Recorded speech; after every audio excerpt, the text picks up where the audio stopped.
Assalamualaikum semua. Selamat Hari Raya Mahazir Batin. So kepada semua penduduk Rentak Perdana dan kepada surau Rentak Perdana especially. Okay, so kalau ada salah silap minta maaf kosong-kosong. Doakan semua kita di Rentak Perdana aman, bahagia, makmur, sejahtera. Okay, dan doakan Mak Noh supaya raja-raja di surau sikit.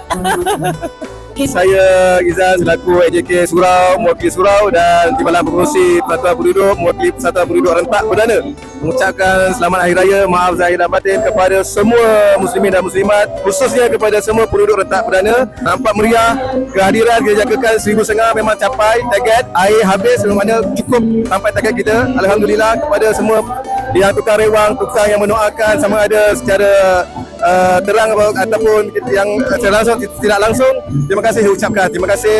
Saya menyusun 10 jari, memohon maaf jika ada kesilapan kami di sepanjang menjalankan aktiviti ini.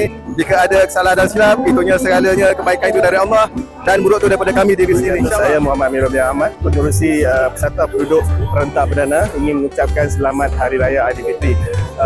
Sejujurnya tahun ini adalah tahun ke-6 kita beraya beramai-ramai di Rentak Perdana dan alhamdulillah sambutan sangat menggalakkan daripada penduduk Rentak Perdana itu sendiri, dan harapan saya semoga tahun akan datang lebih meriah dengan adanya pelbagai aktiviti sambutan daripada kaki tangan dan juga AJK penduduk surau dan juga jawatan kuasa yang ada serta penduduk Rentak Perdana itu sendirilah, dengan harapan semoga terus maju jaya Rentak Perdana dan selamat Hari Raya Aidilfitri. Maaf Zahir dan Batin dari saya.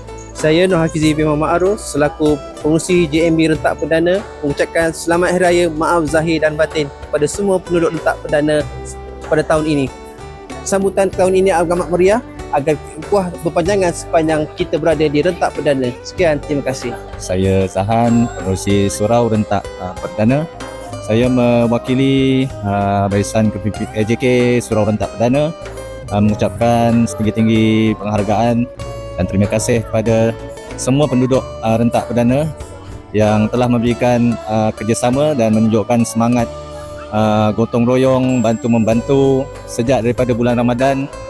Setiap hari kita bergilir untuk menyediakan moreh, kemudian majlis berbuka puasa dan kemuncaknya sambutan Rentak Raya pada hari ini. Sekali lagi terima kasih semua, selamat Hari Raya Maaf Zahir Batin.